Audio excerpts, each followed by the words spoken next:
আর যেহেতু আমি বিয়ের প্রস্তাব নিয়ে আসছি, আমি খালি হাতে আসতে পারি, তাই তোমার জন্য মিষ্টি নিয়ে আসছি। তোর শরম লাগে না নিবে? হে, তোর যে কতবার করে কইছিস যে আমি তোরে বিয়া করতাম না, এর বাদে তুই কোন সাহসে আমার হোস্টেলে বিয়ার প্রস্তাব লই আইছস? এক্ষুনি আমার হোস্টেল থেকে বারো নাইলে তোর গাড় দড়িয়ে তোর ধাক্কা মারিয়া করে দিব। ঘাড় ধাক্কা দাও আর লাথি দাও, আমি হোস্টেল থেকে বের হব না।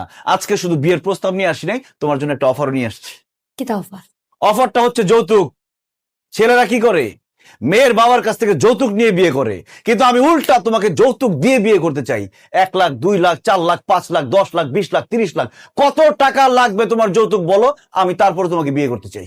দরকার হলে আমার বাবার মুদি দোকানটাও তোমার নামে লিখে দিব। এই চুপ কর, তুই তুই জানোস না যৌতুক দেয়া এবং নেওয়া দুইটা সমান অপরাধ? আর আমার বাপর তার টাকা পয়সা কম আসেনি যে আমার যৌতুক নিয়া তোর কাছে বিয়া বয়া লাগবো। উল্টা তুই প্লিজ আমার সারা লাগে কয় টাকা লাগবো তোর? 1 লাখ, 2 লাখ, 3 লাখ, 4 লাখ, 5 লাখ? হ্যাঁ, কয় টাকা লাগবো কম? আমার সারি তোর আমার দেখতে ইচ্ছা করে যাবে। চৌধুরী সাহেব! নীলা, টাকা দিয়ে আমার কাছ থেকে আমার ভালোবাসাকে তুমি কিনতে পারবে না। আমাকে যদি তুমি বিয়ে করো, তাহলে তোমার আর কোনো কাজই করতে হবে না। রান্না বান্না থেকে শুরু করে ঘর মোছা, ঘর টর গুছানো, থালা বাসন মাজা সব আমি করে দিব।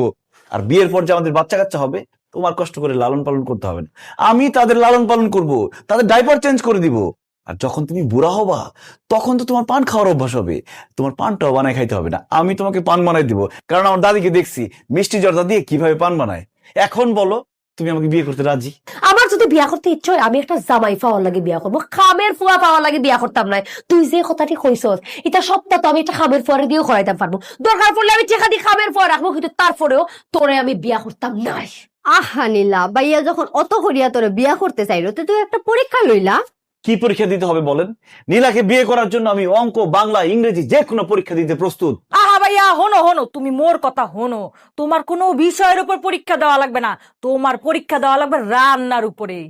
যেহেতু বিয়ার পরে তুমি রান্না করে নীলারে খাওয়াবা, সেহেতু এই যে মাছ তরকারি যেগুলো লই আইছো, এইগুলা তুমি এখন রান্না করবা, আর মোরা মজা করে খামো। তোমার হাতের রান্না খাইয়া যদি মগো মজা লাগে, তাহলে মোর বান্ধবী নীলারে কমু তোমারে বিয়া করতে, তাই না নীলা? আমার মাতারি বরিশালী বান্ধবী কিন্তু ঠিক কইছে।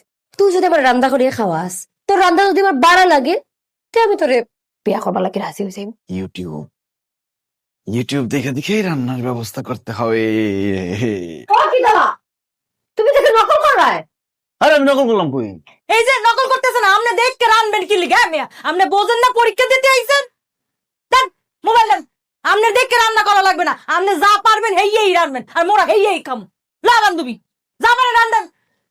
হায় হায় রে, মোটু পাতলু তো আমার মোবাইল নিয়ে গেছে, আমি এখন রান্না করবো কিভাবে?